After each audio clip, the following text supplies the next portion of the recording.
Most people that answer the question struggle just like you did right there with making it black and white. It's a little bit gray. I also struggle with it, and I use my own company as an example. I think of it this way, like, okay, it's quick to say, hey, Google, you can't just shut me down. You can't just take my YouTube channel. Like, that's not fair. Like, I say one little thing, I say something on LinkedIn that you don't like. I go on LinkedIn and I say vaccinations are stupid or whatever, and whatever topic you want to pick. I go on and I rant about it and you take me down. Like, I immediately want to say, that's not cool. That's not fair. That's not right. Especially if my business is tied to it. Yeah. And you're affecting my revenue. Yeah. That's a big deal. However, I'm also a business owner, right? So let's say I owned a coffee shop. Let's use the coffee shop example. If I owned a coffee shop and somebody came into my coffee shop and started saying things out loud to my customers that I thought were offensive or I didn't like, I would want the power to kick them out of my coffee shop. And I think that's a good good comparison to Google. Google's kind of saying the same thing. If they're saying things we don't like, I want the power as a business owner to kick them out. Is it things they don't like, or is it things that are provably untrue? Because there's a difference, yeah. But here's the point on that. Who decides if it's untrue? Who's making that decision? Okay, well, all right. But let's at the risk of getting controversial here. That's all right. Let's get controversial. That's okay. Let's take an example that we're both aware of, which is January 6th. Yeah. Okay. 2020. Yeah. Okay. Yeah. So you've got a large number of people in America seem to believe that that election was rigged and was stolen. Okay. Yeah. They went to court 60 odd times. One of the arguments even reached the Supreme Court. And all of those courts not just threw them out, but laughed while they did it, because it was just ludicrous, the arguments were being presented and the flimsiness of the evidence. So if we assume that the legal system is the closest thing to an independent body we've got in anything, and we're a nation of laws, which we like to refer to ourselves as, both our countries, then surely that's provably untrue that the election was stolen, because it's been through the legal system and it's got nowhere near having a sensible hearing, because there's just this so little evidence, no evidence from what I've been able to understand. So that would fall into my category of that's provably untrue based on the legal system that we all live and abide by. Does that provably untrue, does that trump the First Amendment? Does that trump the ability to speak your mind in the First Amendment? I haven't read the First Amendment line by line, but it's the right to free speech. Yes. Yeah. Right. Well, yeah, but then it gets complicated. Is that right to free speech? Is that right to say something that is provably untrue, causing damage to other people? And in the example I've just cited, it did. And who decides if it's causing damage? Well, it did. It was evident. People died. People got injured. Oh, okay.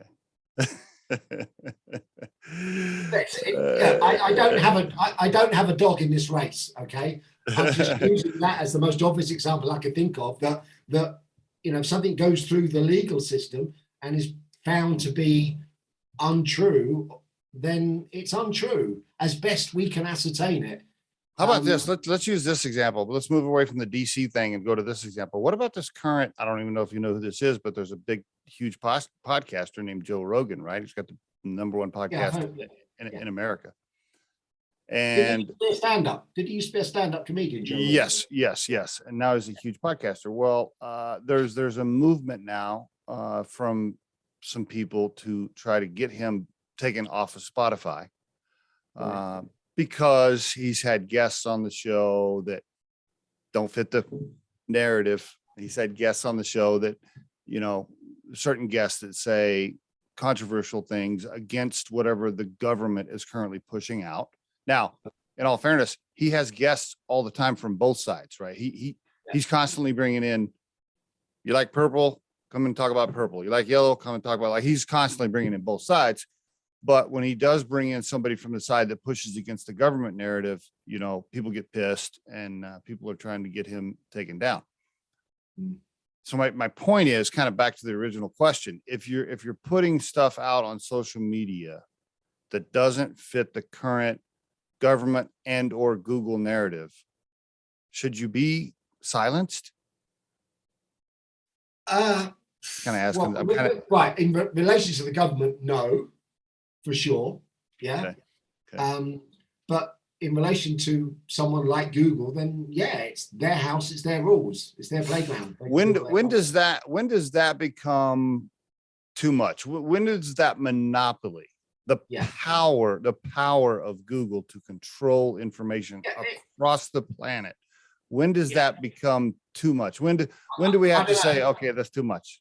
Yeah, I don't know, but it will at some point, because it has it's too big a monopoly, for sure. Absolutely. But look, how the internet is managed is one of the great philosophical questions we as a species are going to have to answer in the next 10 years or so. Yes. Really.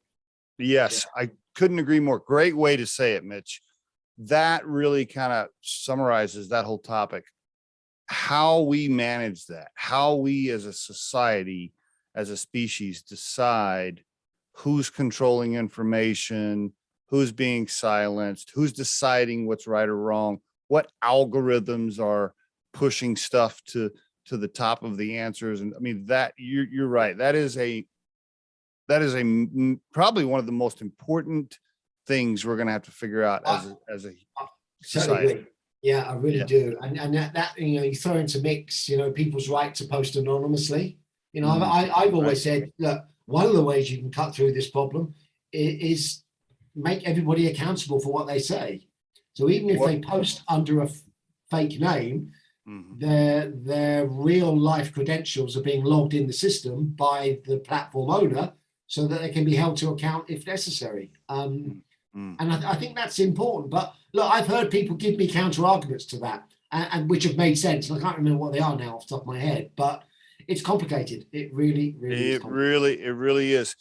I'm not an expert on this topic, but I do know that and somebody can correct me in the comments on this if I say it wrong, but I do know that, you know, a good example is when Rockefeller had so much power over the oil in the United States that the government finally said, okay, time out. Like you know, yeah, I know you own it all, but now you've got such a monopoly. Like, we have to do something different. Like, we have to split this up. Like, and by the way, normally I'm not for that. Like, normally I'm not for government intervention in private business. I would normally vote against that. But in this case, I think some of these social media platforms are so powerful and have so much influence that we're reaching a dangerous period if we don't get it under control. Totally agree. I mean, Google is its own government. Yeah. I mean, they have so much power. They have more power than any other organism on the planet, in my opinion, because they can control so much information. But anyway, and Facebook as well. I don't use Facebook. I go there about 3 times a year, but I used it a lot when it in 2007. I was one of the early adopters using it very, very heavily, mostly for mucking around. But yeah, that's all turned ugly. And now people are being herded in silos where they only ever see opinions from people who agree with them. Yes, that is also very dangerous. You're looking at your phone, and the phone is feeding you the algorithms of what you've clicked on. So your brain is thinking, oh, everybody thinks like me. Oh, doesn't everybody like purple? Because I see purple all the time. And you're in your own little silo, and you have no idea that there's this other group over here saying, what are you talking about? Yellow's the best color. Like, you know, it's crazy.